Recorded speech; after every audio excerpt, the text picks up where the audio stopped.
Hello everyone and welcome back to a new video. In this video, I'm gonna show you guys how to fix Crunchyroll black screen. So if you guys want to learn how to do it, just follow the steps that I'm gonna show you. As you can see guys, I'm right now in Crunchyroll. The first thing that you need to do guys is close the application. Once you do that, search for settings in your phone.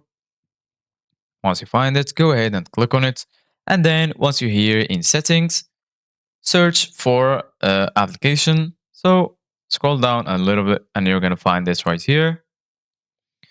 Once you're here, you're going to find all of the installed applications on your phone.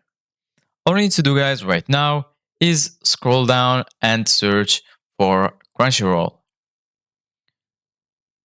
Once you find it, go ahead and click on it and then you're going to be right here. Here, you're going to find all of the settings related to this application. You're going to find notifications if you want to allow notifications. You're going to also find permissions if you want to grant Crunchyroll some permissions like notifications or microphone.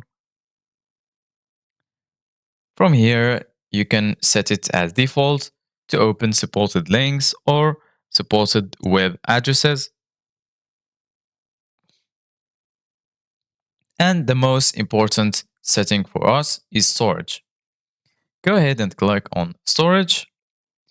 And then right here in the bottom, you're going to find two options, clear data and also clear cache. Make sure that you click on clear cache.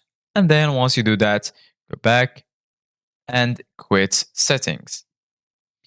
Once you do that, go back to Crunchyroll and then open it again and your problem will be fixed. Thank you guys for watching. See you guys in the next video.